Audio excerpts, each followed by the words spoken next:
अपने चंचल मन को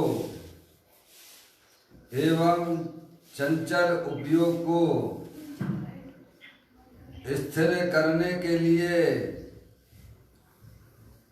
जिनवाणी माता के माध्यम से अपनी वर्तमान ज्ञान की पर्याय में सम्यक भेद ज्ञान उत्पन्न करते हुए शरीर और शरीर से भिन्न जितने भी चेतन अचेतन पदार्थ हैं उनका मुझ भगवान आत्मा से किसी प्रकार का कोई संबंध नहीं है। इस प्रकार से सम्यक भेद ज्ञान पूर्वक शरीर आदि पर पदार्थों से भिन्न मेरा ये भगवान आत्मा तीनों काल अखंड ज्ञान ज्योति स्वरूप है। इस प्रकार पर पदार्थों से संबंध की वृत्ति को छोड़ते हुए अंदर जो अखंड ज्ञान ज्योति स्वरूप है उसमें ही वर्तमान पर्याय की स्थापित करते हुए वर्तमान पर्याय का संबंध जोड़ते हुए कि मैं तो एकमात्र अखंड ज्ञान ज्योति स्वरूप भगवान आत्मा हूँ। इस शरीर आदि पर पदार्थ मेरे कुछ भी नहीं है। मैं तो एकमात्र अखंड ज्ञान ज्योति स्वरूप हूँ। ऐसा अपने आप को जानो और अनुभव करो।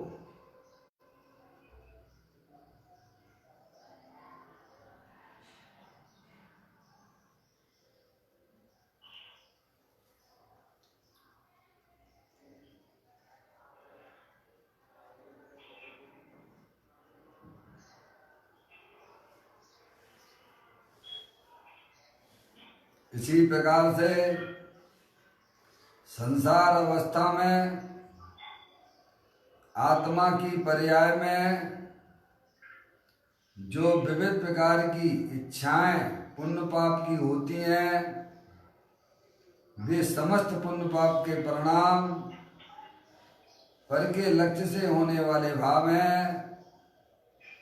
वे हमारे आत्मा का स्वभाव नहीं है। ऐसे समस्त परिलक्षी ज्ञान में परिलक्षी रागादिक भावों में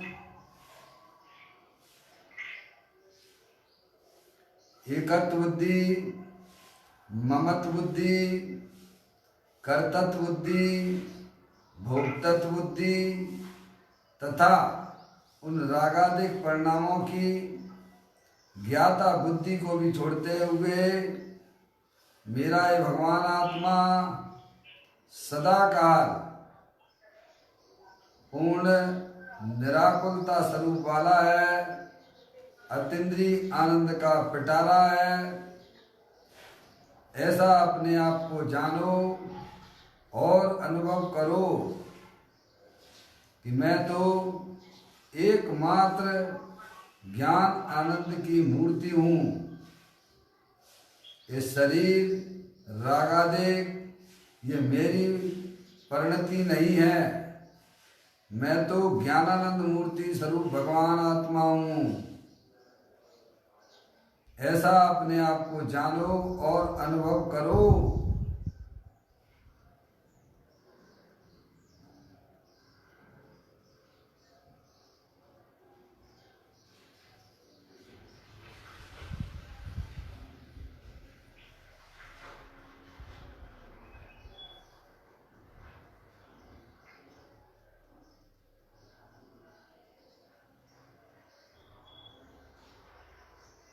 इसी प्रकार से संसार अवस्था में आत्मा की पर्याय में जो पर के लक्ष्य से होने वाला ज्ञान है वह परलक्षी ज्ञान की पर्याय भी मेरी आत्मा का स्वभाव नहीं है। इस प्रकार शरीर रागादिक परिणतियाँ और परलक्षी ज्ञान की पर्याय से विभिन्न मैं तो एकमात्र अखंड ज्ञान ज्योति स्वरूप भगवान आत्मा हूँ, अतीन्द्रिय आनंद का पिटारा हूँ। ऐसा अपने आप को जानो और अनुभव करो।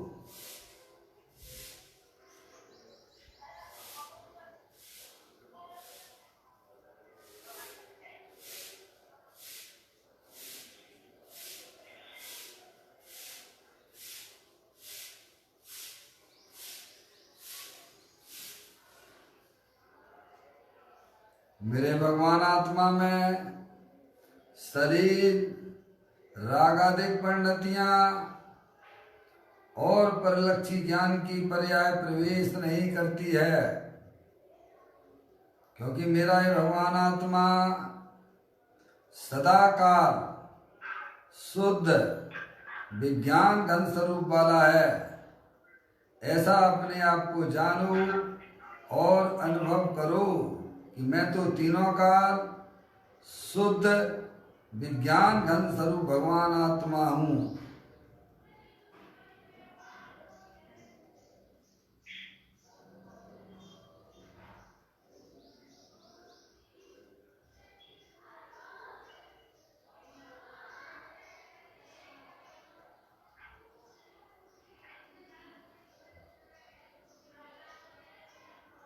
द्रव्य कर्म, भाव कर्म, नौ कर्म रहे मैं तो परम पवित्र शुद्धात्मा हूँ।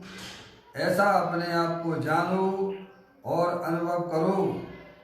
ज्ञानावर्णादि 8 कर्म, मोह राग देश भाव कर्म, शरीर आदि 9 कर्म, इन तीनों कर्मों से रहे मैं तो परम पवित्र शुद्धात्मा हूँ। ऐसा अपने आप को जानो और अनुभव करो।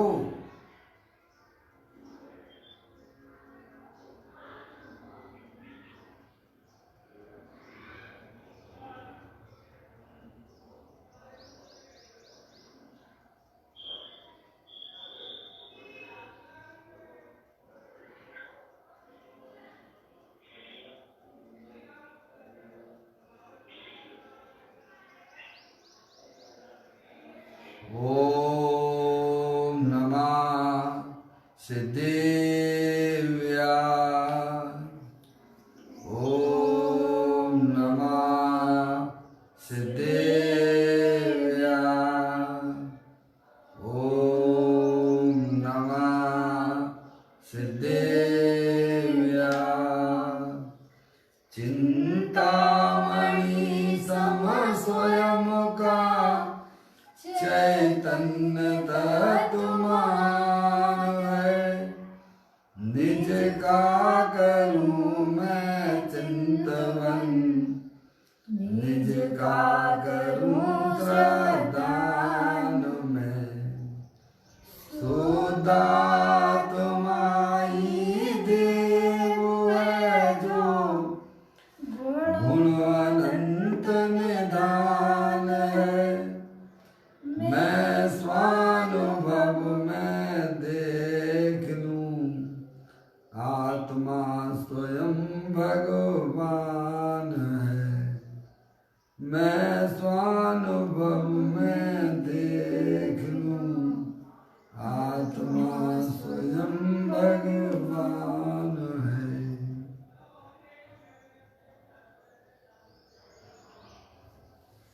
द्रव दृष्टि जिनेश्वर और पर्याय दृष्टि विनेश्वर की चर्चा महान ग्रंथ के माध्यम से हम आप यहाँ पर पढ़ रहे हैं। देखिएगा, आज का बोल है 584वें नंबर का बोल है। 135 और 36 पृष्ठ पर यह बोल पूरा हुआ है। इसे अपन पढ़ते हैं। निकाल लें सभी लोग अपनी पुस्तक।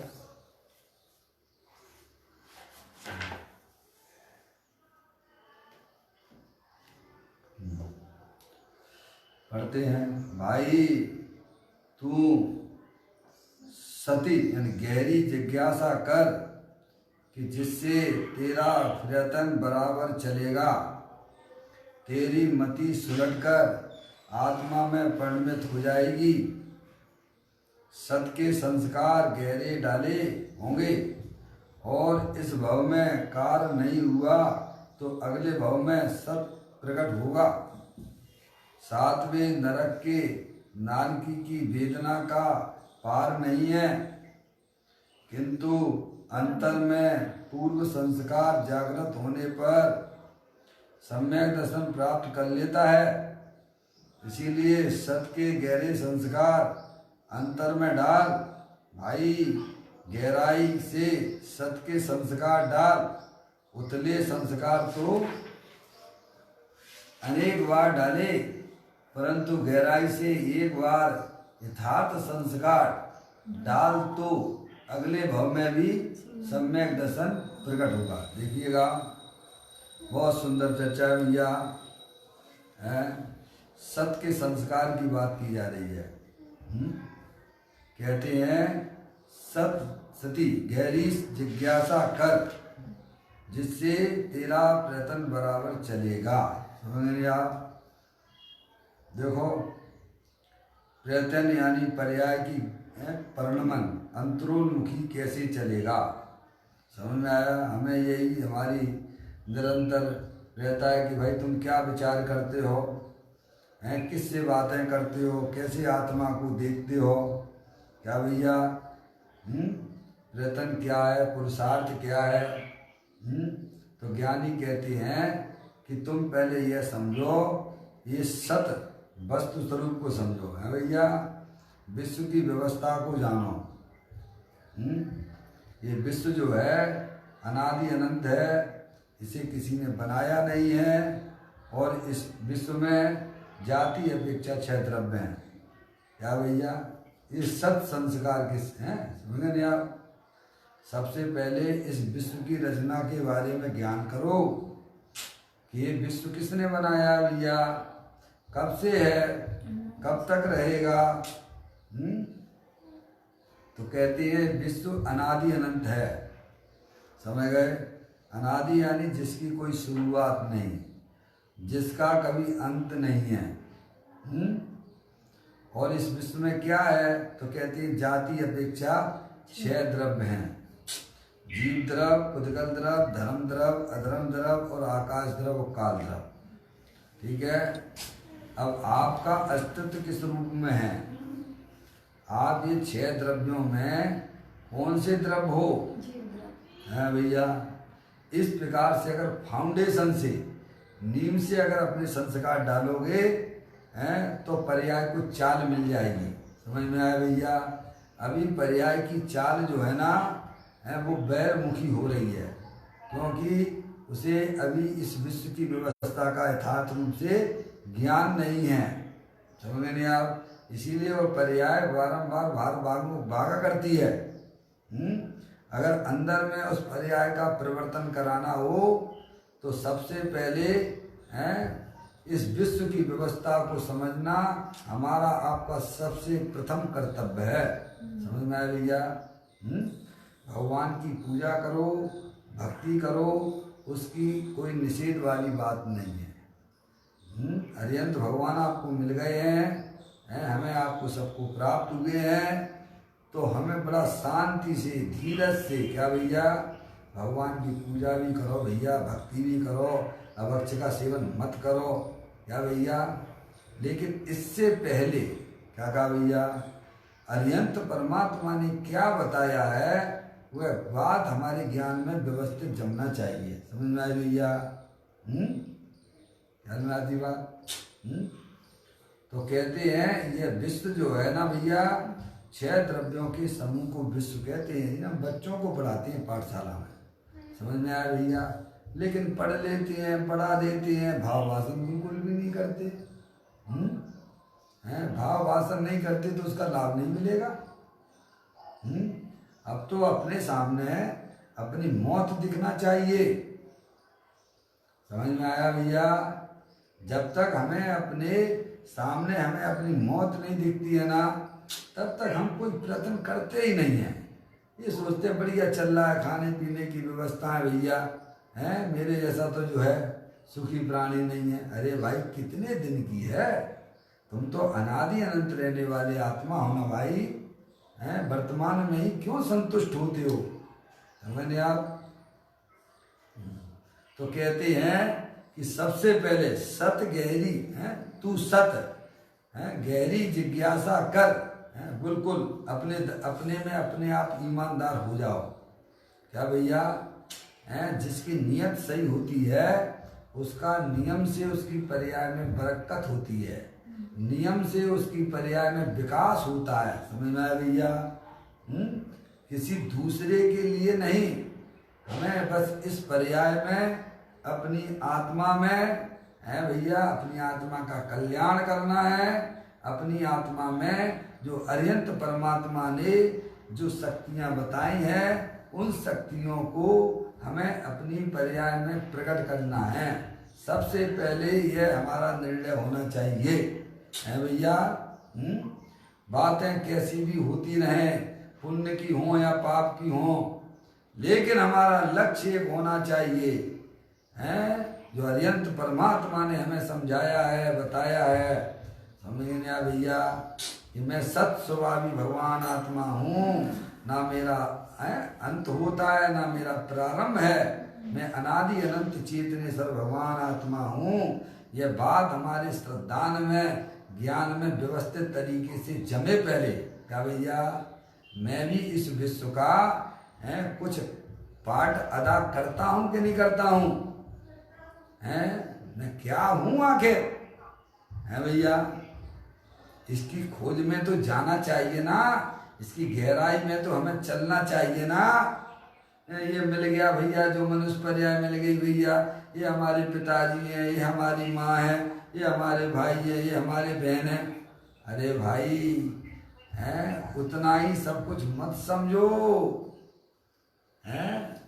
समझ गए? ये तो सब शरीर के साथी थे, तुम्हारे कहाँ हैं?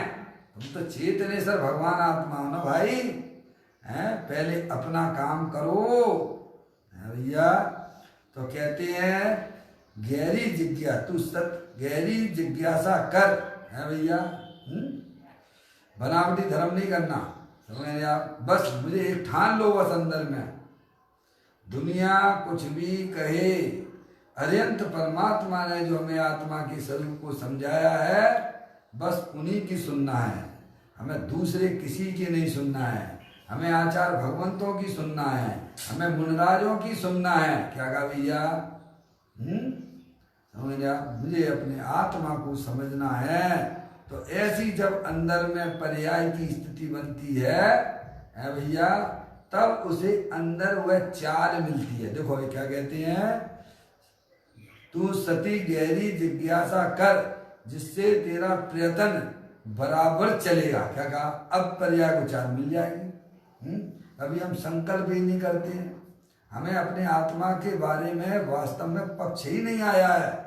जो पक्ष आना चाहिए था वह पक्ष नहीं आया है, और ऊपर ऊपर से आया होगा भैया, तो उसमें कोई दम नहीं है। समझ गए नहीं आप? वो तो गज स्नान बत कहलाएगा। क्या कहा भैया? गज स्नान। जैसे हाथी नहा लेता है ना, और ऊपर से जो है मिट्टी डाल लेता, समझ में आया? वो गज स्नान बत कहलाता है। हमें जैन दर्शन भी मिला, लेकिन हमने जो है भैया उतनी गहराई से अगर विचार किया होता, है अपने आप को आत्मा समझ के अगर कार्य किया होता, तो भाई साहब हमें लगता है कि पंचम काल में तो नहीं आते यहाँ पर। समझ में आया? अपने आत्मा का भी पक्ष नहीं आया है, जितना हमें शरीर का पक्ष है भैया, उतना पक्ष से अपने आत्मा के प्रति नहीं आया है। इसीलिए उसकी पर्याय बारी बार घुमा करती है, अंदर उसकी चाल कैसे मिलेगी? कहते हैं सत गहरी जिज्ञासा कर जिससे तेरा प्रयत्न है, जो प्रयास जो पुरुषार्थ बराबर चलेगा। क्या कहा भैया? आप क्या करते रहते? लोग हमसे पूछते हैं, पंडित साहब आप क्या करते रहते हो, क्या विचार करते हो? है भैया, क्या विचार करते रहते हैं भैया? जो अरिहंत परमात्मा ने जो वस्तु स्वरूप बताया है उसका विचार बुद्धि पूर्वक करना, और फिर वह अबुद्धि पूर्वक चलता रहता है। क्या कहा? सोते में भी चलता है। समझ में आया भैया? हाँ, हम निरंतर 24 घंटा क्या विचार किया करते हैं? पर का लक्ष्य करके है भैया, पर को अपना जान के पर के बारे में सोचा करते हो। बोलो, फिर विचार करना पड़ता है आपको, है जिसके माथे पे पर बस रहा है उसे क्या उसका विचार करना पड़ता? से में भी जहाँ रुचि होती है ना, वहाँ उसके विचारों की श्रृंखला वहीं पर काम करने लगती है।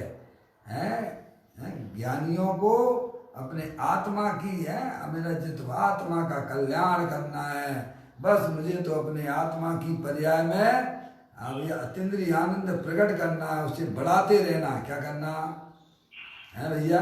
मैं चेतनेश्वर भगवान आत्मा हूँ और अनंत शक्तियों के भंडार वाला हूँ।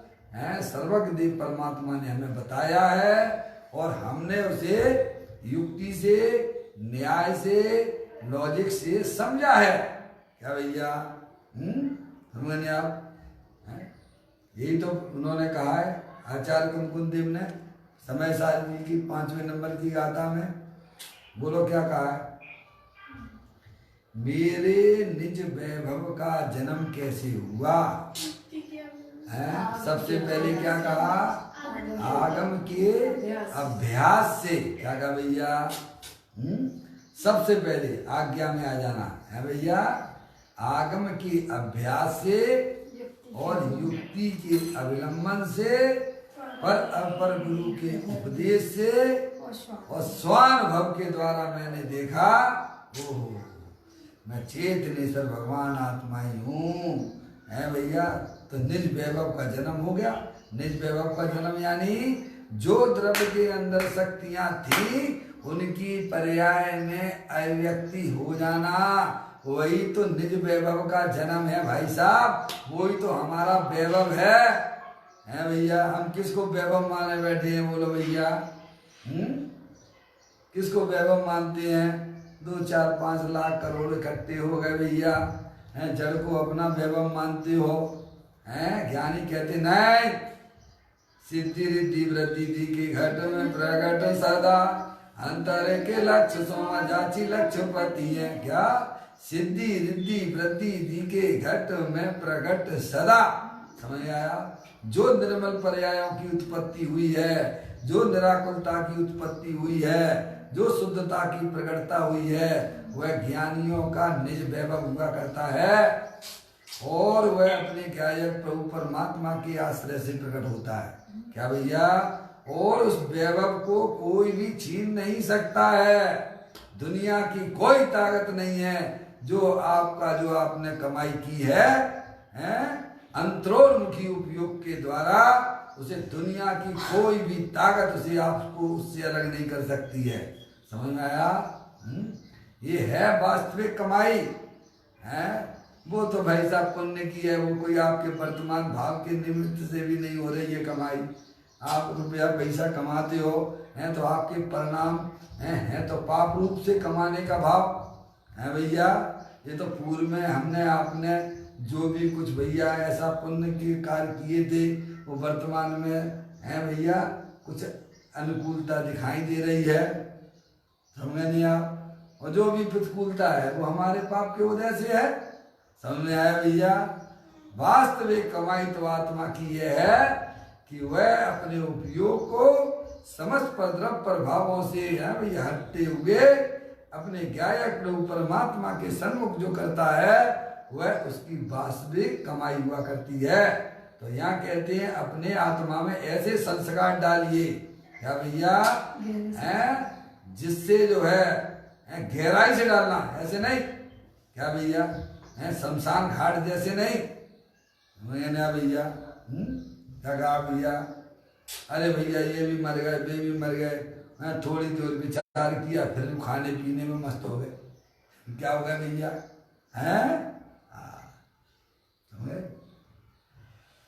ज्ञानी हमें समझाते हैं तू सत गहरी जिज्ञासा कर जिससे तेरा प्रयत्न बराबर चलेगा। समझे आप? तेरी मति सुलट कर, क्या कहा, आत्मा में परिणित हो जाएगी। कहाँ है? मति मति मति शुद्ध ज्ञान की पर्याय। समझ गए आप? जो बैरमुख हो रही है, सच्चा ज्ञान होने पर वह मत्सुत ज्ञान की पर्याय अंतरोन्मुखी हो जाती है। क्या कहा? तेरी मति सुलट कर, पर द्रव्यों में उलझी पड़ी हुई है हमेशा। क्या कहा है? अनादिकाल से पर द्रव्यों में उलझी पड़ी है। हमने आप हैं अपनी पर्याय को फ्री करने का प्रयत्न हमारा होना चाहिए। अपने मत्सुत ज्ञान को फ्री करने की कला आना चाहिए। है भैया? है? समझ में आया? अनादिकाल से हमारी मत्सुत ज्ञान की पर्याय है वो कहीं ना कहीं लिपड़ी पड़ी हुई है भाई साहब। हैं? शरीर को अपना जान नहीं, शरीर को अपना मान नहीं है भाई। हैं? अंदर में रागादिक परिणाम होते हैं, उनका मैं करने धरने वाला हूँ। समझ में आया भैया? वहां से उसको फ्री करो। है भैया? ये स्त्री मेरी है, ये लड़का मेरा है, ये लड़की मेरी है। अरे ज्ञान कर, तेरा तो ज्ञान स्वरूपी भगवान आत्मा तेरा है। समझ में आया? ये स्त्री पुत्र आदि की पर पदार्थ हैं, इनसे तेरी आत्मा का कोई संबंध नहीं है। पहले सच्चा ज्ञान करो, है भैया? तब वहां से ज्ञान की पर्याय फ्री होगी। कब होगी भैया? हैं? बातें करते रहोगे, हैं, और प्रेम भी करते रहोगे उन्हीं से भाई साहब, हैं, तो वह फ्री नहीं होगी। अपने मत्सुत ज्ञान की पर्याय को सम्यक भेद ज्ञान के द्वारा फ्री करो। मेरा तो एकमात्र चेतन सर्व भगवान आत्मा है। ये स्त्री पुत्र आदि मेरे कोई भी नहीं है। ये शरीर भी जड़ है, मुर्दा है। क्या भैया? समझा? इस देह के अंदर जो बैठा हुआ ज्ञानेश्वर भगवान आत्मा है वो मैं हूं। समझ में आया भैया? इस प्रकार से पर पदार्थों से फ्री हुआ और अंदर में जो होने वाले रागादिक परिणाम है उन रागादिक परिणामों का भी मैं करने धरने वाला नहीं हूं। क्या कहा भैया? अरे जिसने अपनी मत्सुत ज्ञान की पर्याय फ्री कर ली है भाई साहब, अब उसकी गति किधर होगी? है भैया? हम तो वहीं उलझे रहते हैं। मैं शरीर का करने वाला हूँ, मैं राग का करने वाला हूँ। एक बार निर्णय करो कि तुम शरीर के करने वाले हो कि नहीं हो, पर पदार्थ के करने वाले हो कि नहीं हो। इतना निर्णय हमें करना नहीं कि नहीं करना है। समय है कि नहीं हमारे पास में? सारा समय व्यर्थ के कार्यों में लगाते हैं। पर एक ज्ञानी कहते हैं, गुरुदेव श्री कहते हैं कि एक सेकंड के असंख्यात में भाग भी क्या ये अपनी आत्मा का अनुभव नहीं करता है। समझ में आया? जबकि अपने आत्मा का अनुभव करना अत्यंत ही सरल था। समझ आया भैया? जैसे पर परमात्मा के दर्शन करना है भैया, हमारे लिए है पर परमात्मा का दर्शन करना एक प्रकार से बहुत कठिन है। वो अभी आपको फीलिंग होने लगा होगा, है भैया? और अपने आत्मा के दर्शन करने में भैया क्या तकलीफ है? अब चूंकि हमें इस बात का निर्णय नहीं है तो हमारे अंदर तकलीफें बनी रहती है भैया? ज्ञानी कहते हैं बोधि आपका भाव है निश्चय दुर्लभ नाही, भव में प्राप्ति कठिन है यह व्यवहार कहानी। अरे अपने आत्मा का अनुभव करना भैया अत्यंत सरल है, क्योंकि वह वस्तु स्वयं आप हो। कहीं आपको आना नहीं है, कहीं आपको जाना नहीं है, किसी की तरफ देखना नहीं है। अरे पर्याय में होने वाले परिणमन की तरफ भी तुझे नहीं देखना है। तू तो अखंड ज्ञान चेतन स्वरूप भगवान आत्मा है, स्थिर वस्तु है। तू वहां पे अपने वर्तमान मत्सुत ज्ञान को लगा ले, हैं? तो कहते हैं सुलटा अपने मत्सुत ज्ञान को सुलटा उलझन में पड़ा हुआ है। देखो सुलट कर तेरी मति है, सुलट कर, समझे आप? आत्मा में परिणमित हो जाएगी। कब हो जाएगी?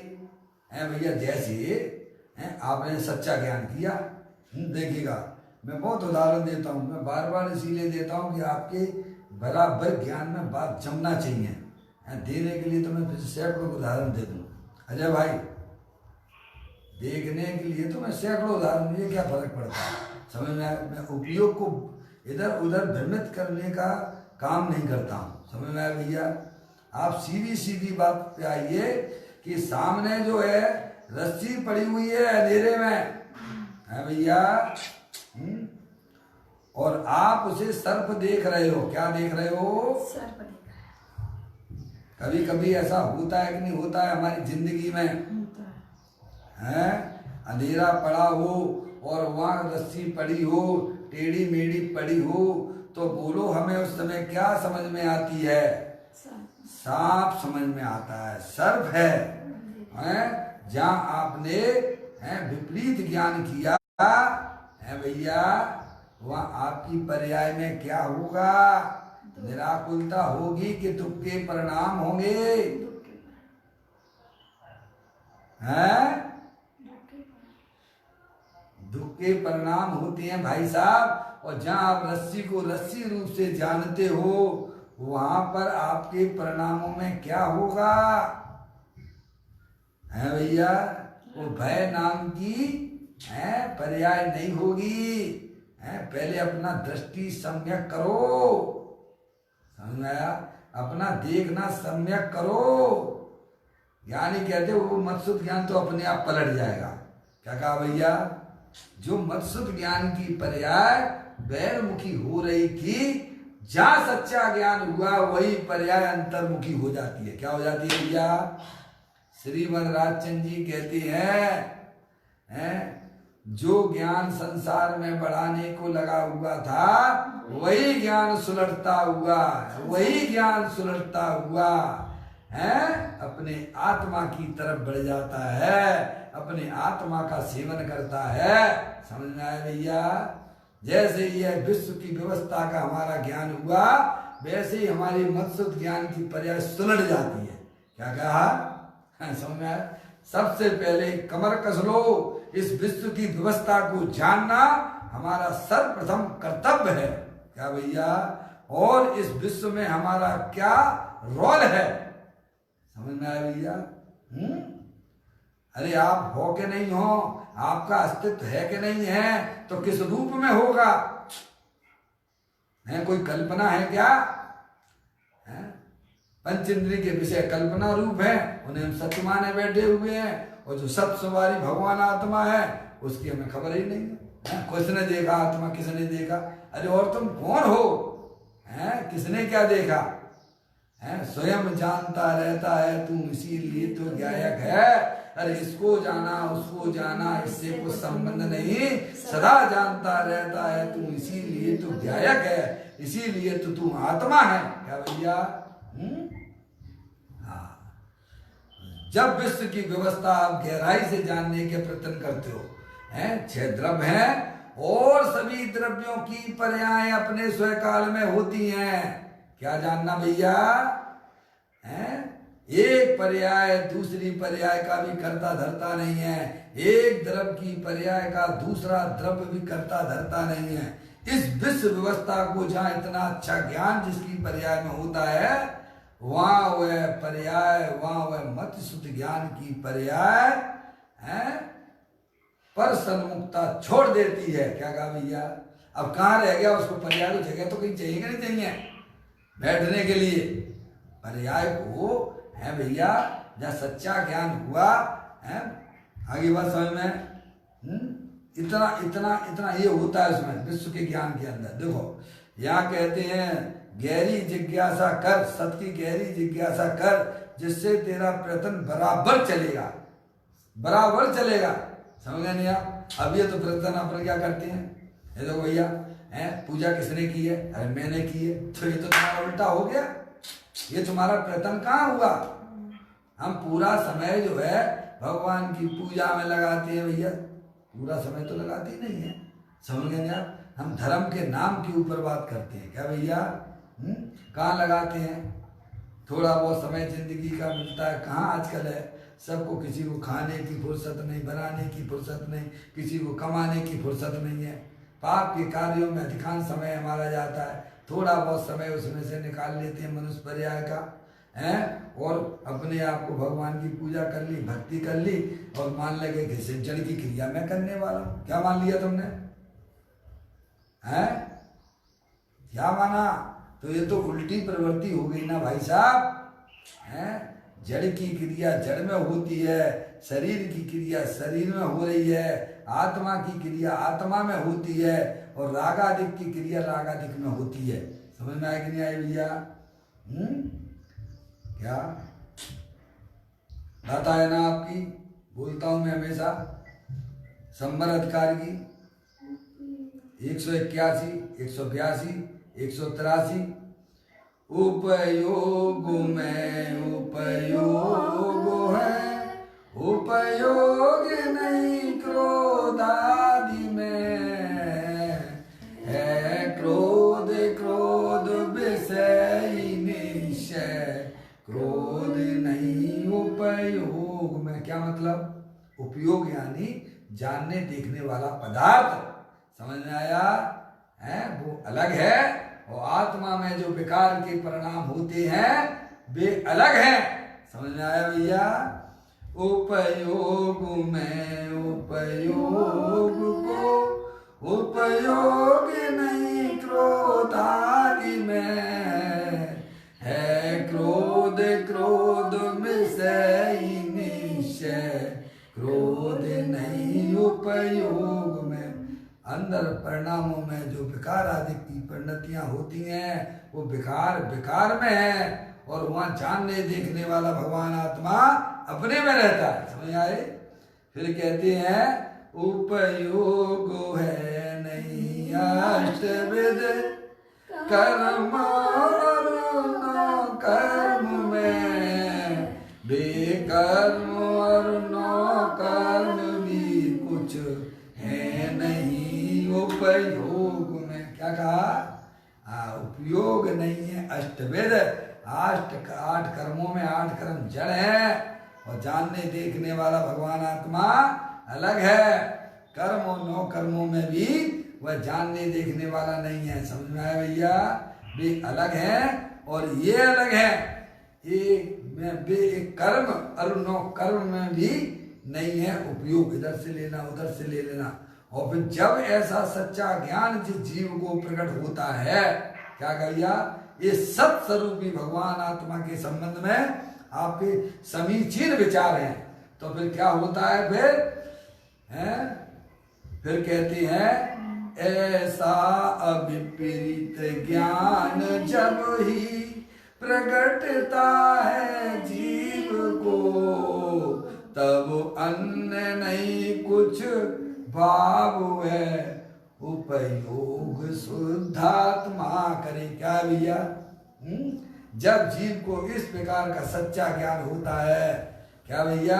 आत्मा जानने रूप परिणमन कर रहा है, और रागादिक परिणाम रागादिक रूप परिणमन करते हैं, शरीर रूप परिणमन करता है, 8 कर्म रूप परिणमन करते हैं। समझ आया भैया? ये वास्तविक सच्चा ज्ञान है। उस समय वह उपयोग एक शुद्धात्मा का वर्ण करता है। ये है गहरे संस्कार का मतलब। क्या भैया? वस्तु स्वरूप को यथार्थ जानना है भैया। समझ गए आप? यहाँ यह कहा जा रहा है तू सत गहरी जिज्ञासा कर, जिससे तेरा प्रयत्न बराबर चलेगा। हैं? अब उल्टे चलोगे, मैं बोलने वाला हूं तो उल्टा हो गया। क्या हो गया भैया? शब्द में है, ये सच्चा है। समझ गए आप? राग में है, मैं तो जानने देखने वाला भगवान आत्मा हूं।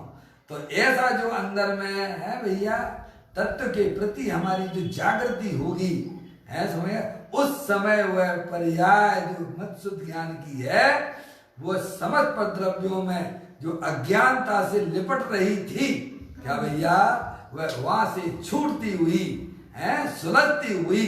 कहते हैं फिर कहते तेरी मति सुलट कर, क्या मति यानी उपयोग, वर्तमान शुद्ध की ज्ञान की पर्याय सुलट कर आत्मा में परिणमित हो जाएगी। ये है उपाय। अपनी आत्मा का वर्ण करना हो, अपनी आत्मा का सेवन करना हो, तो सबसे पहले अपने मत शुद्ध ज्ञान को फ्री करना सीख जाओ। क्या भैया?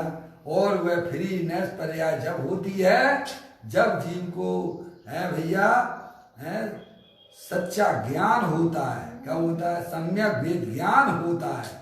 समझ में आई भैया? वस्तु स्वरूप का यथार्थ ज्ञान उसकी ज्ञान की पर्याय में आ जाता है, तब वह पर्याय भैया समझ पर द्रव प्रभावों का लक्ष्य छोड़ती हुई चेतनी सर भगवान आत्मा की तरफ बढ़ जाती है। ये उन्होंने कहा। देखिए फिर कहते हैं सत के संस्कार गहरे डाले होंगे। क्या भैया ये संस्कार करो, ये करो ना 24 घंटा है।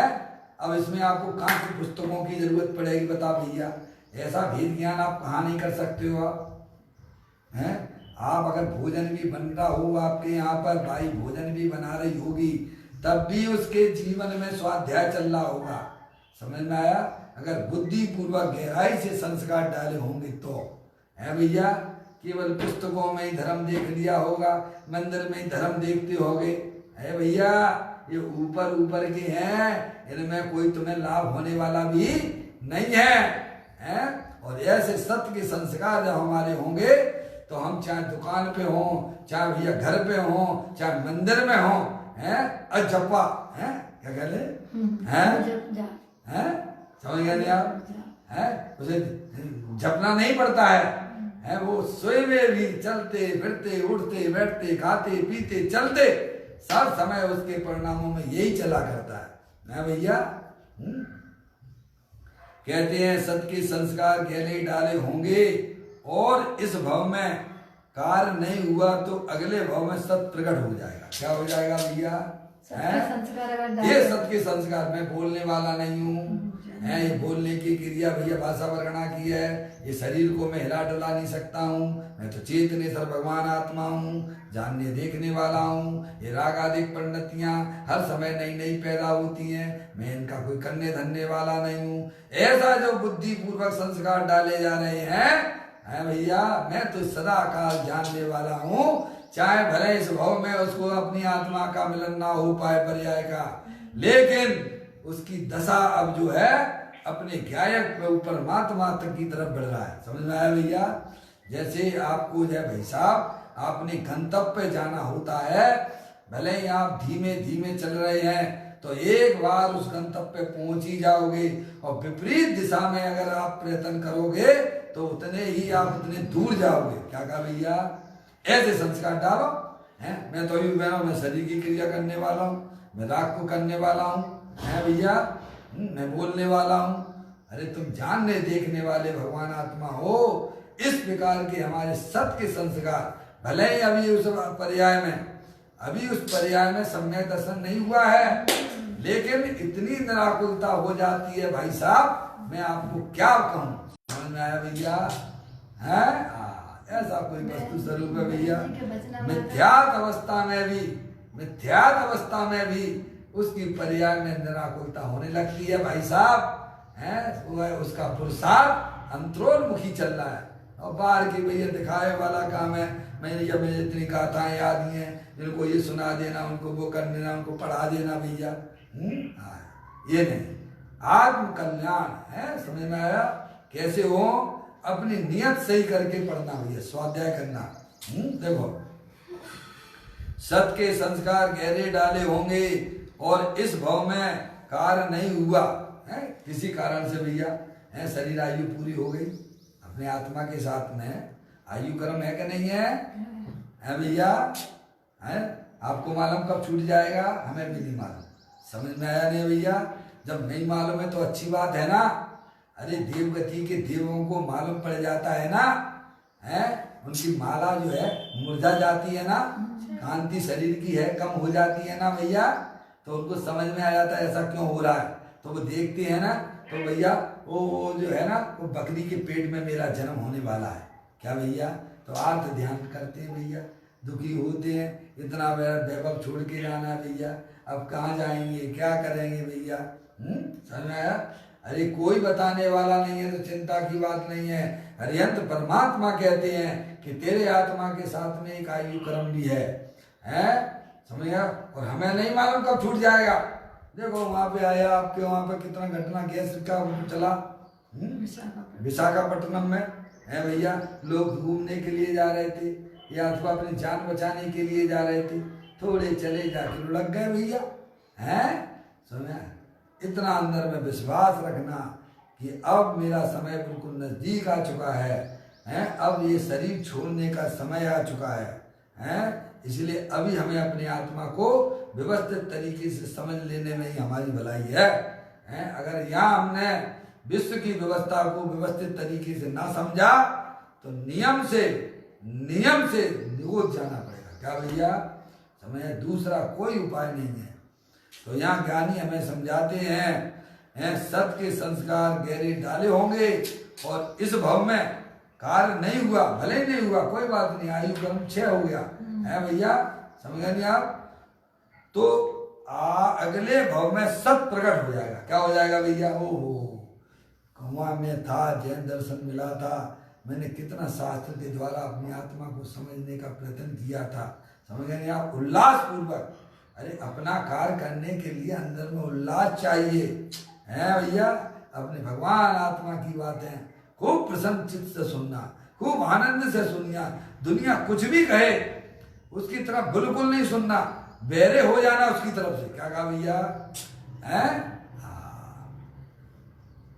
कहते हैं 7वें नरक के नारकी की वेदना का पार नहीं है। समझ यार, 7वें नरक की वेदना का बताते हैं, कितनी भयंकर वेदना, कितना तकलीफ। यहाँ तो आप कोरोना वायरस जैसे तो कुछ भी नहीं लगते वहां पे, समझ गए। यहाँ तो आप चलो भले ही कोरोना वायरस है तो आप बैठ के खाना तो खा लेते हो कि नहीं खा लेते हो? अरे पानी तो मिल जाता है कि नहीं मिल जाता है? अरे इससे भी महाभयंकर, क्या भैया, इतनी प्रतिकूलताएं उस नरक में हमारे आपकी आत्मा ने अनंत बार भोगी हैं। समझ में आया भैया? और लेकिन वहां भी जीव अगर उसने सत्य के संस्कार अपने जीवन में डाले होंगे तो वहां वह संस्कार काम में आ जाते हैं। क्या कहा भैया?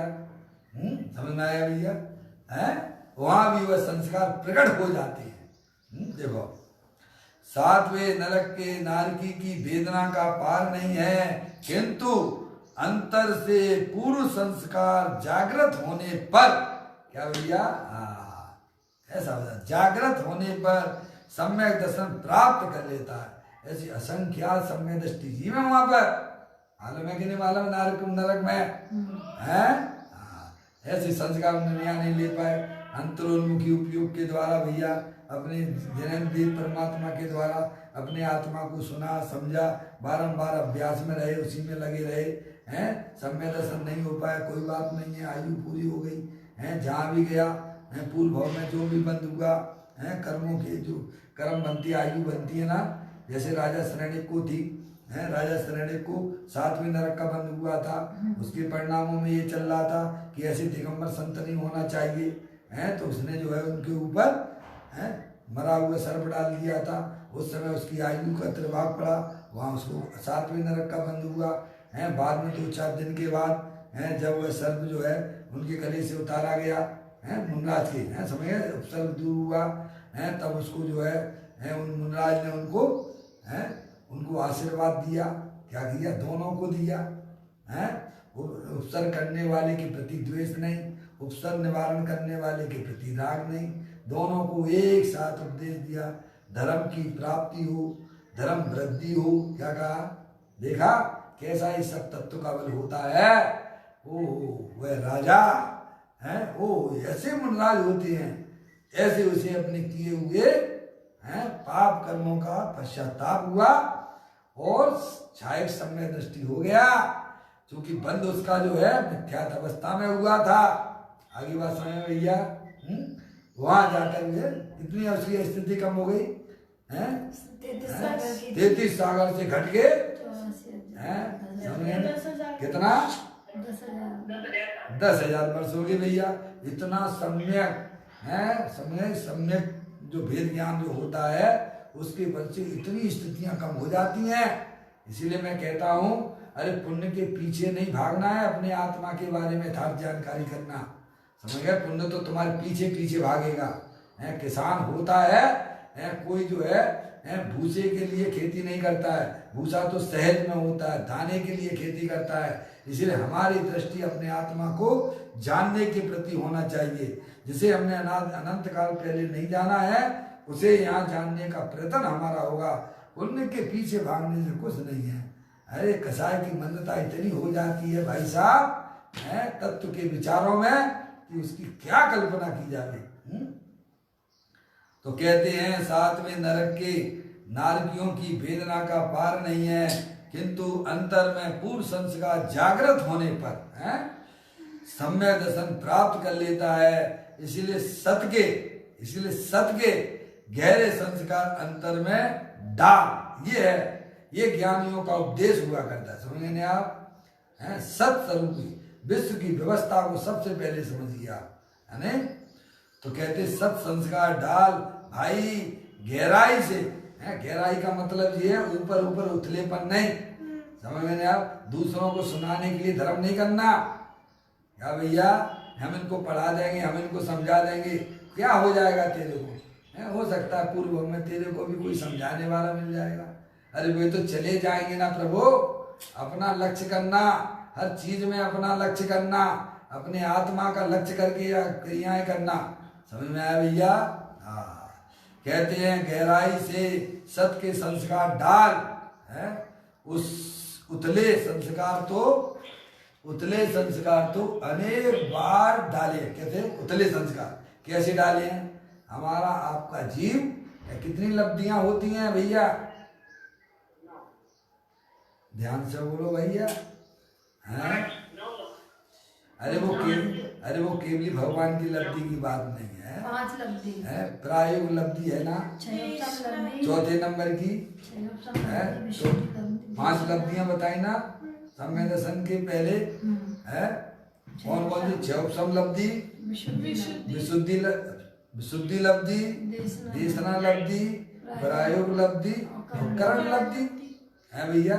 आगे बात समझ में, आगे 5 लब्धियां है ना, है क्षयोपम लब्धि, अभी उसकी व्याख्या नहीं कर सकते आपके सामने, है विशुद्धि लब्धि, और जो है देशना लब्धि ज्ञानियों के द्वारा मिलती है, वो देशना लब्धि, प्रायोग लब्धि है, तथ्यों का चिंतन वगैरह। तो ऐसी जो है 4 लब्धियां हम आपने अनंत बार प्राप्त की हैं। क्या कहा भैया?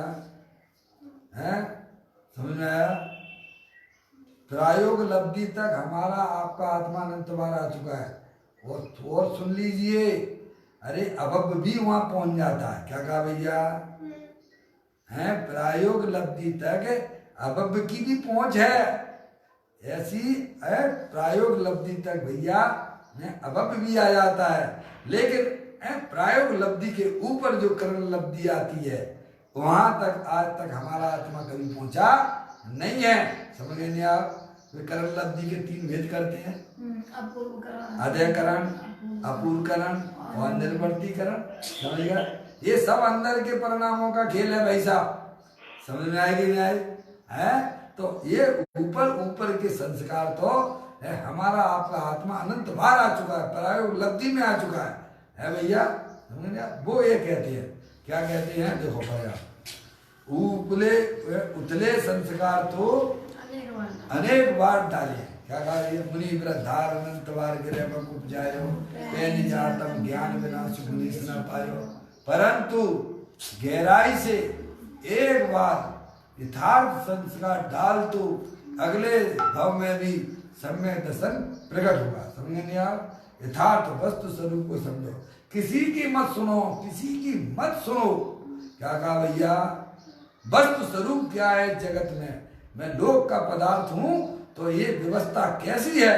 समझ में आया? इसके पीछे पड़ जाओगे तो अवश्य वह पर्याय को अंदर में चाल मिलेगी, और जो संस्कार जो अंदर में पड़ेंगे है भैया, भले ही इस पर्याय में आयु पूर्ण हो जाए, सम्यक दर्शन की प्राप्ति नहीं हो, जिस पर्याय में जिस भाव में जाएगा वहाँ वह संस्कार गहरे जो अंतरोन्मुखी उपयोग के द्वारा किए गए थे उसमें लेकिन काम नहीं हो पाया था। लेकिन अगली पूर्व पर्याय में वह जो अंतरोन्मुखी उपयोग के द्वारा संस्कार डाले गए हैं वे अवश्य वहाँ जाके प्रकट हो जाते हैं। वह सम्यक दर्शन की प्राप्ति करता है और मोक्ष मार्ग प्रशस्त करता हुआ मोक्ष की पर्याय तक वह आत्मा प्रकट कर लेता है। इस प्रकार से हम आप इस वस्तु स्वरूप को समझें, इस विश्व की व्यवस्था को समझें, इस विश्व व्यवस्था में हमारा क्या रोल है, हम क्या हैं, हमें कौन हूँ, आया कहाँ से और मेरा रूप क्या। इस प्रकार की सारी व्यवस्थाओं को जब हम गहराई से हैं भैया, ईमानदारी से, किसी को दिखाने के लिए नहीं, तो अवश्य वह पर्याय को अंदर में चाल मिलेगी और वहाँ वह उसकी पर्याय अपने गायक प्रभु परमात्मा में स्थापित हो जाएगी। हैं तो वो जो पर्याय स्थापित अंदर में हुई है, तो पर्याय में होने वाली जो दुख की पर्याय थी वो सब विलय को प्राप्त हो जाती हैं। जैसे किसी व्यक्ति का वायु गोला खिसक जाता है तो उसके हर समय दुख उठते बैठते खाते पीते चलते हैं, वायु गोला खिसकने पर हैं उसको चैन नहीं मिलता है। लेकिन वह जब वायु गोला स्वयं कायसम व्यवस्थित जगह बैठ जाता है तो उसकी सारी तकलीफें दूर हो जाती हैं। ऐसे ही हमारे अनादिकाल से हमारी पर्याय रूपी गोला खिसका हुआ है। ज्ञानी कहते तू सत्य के संस्कार डालेगा तो तेरा जो पर्याय रूपी गोला जो अपने आत्मा से खिसका हुआ था वह वहां जाके स्थापित हो जाता है। तो पर्याय में होने वाले दुख वे सब विलय को प्राप्त होने लगते हैं। यही वास्तव में सुखी होने का एकमात्र उपाय है, सत्य ज्ञान करना। धन कन कंचन राज सुख सभी सुलभ कर जाए, दुर्लभ है संसार में एक यथार्थ ज्ञान। इस प्रकार से जब हम इस प्रकार का शास्त्र के द्वारा सम्यक वेद ज्ञान सच्चा ज्ञान करते हैं तो पर्याय जो है अपने आप अंदर में जागृत होती हुई अंदर अपने गायक प्रभु परमात्मा का आश्रय ले लेती है। अब ये अपना समय यहाँ हो गया है, अगला बोल अपन काफी बड़ा है, पढ़ेंगे देखेंगे। अभी अपना समय यहाँ हो गया। चैतन्य का स्मरण प्रतिक्षण करो, भव के अनंत दुख को पल में हरो रे। अक्षय अनंत निज सुख निदान पाओ, गाओ रे नित्य गीत गाओ। 9 नमो कर्मन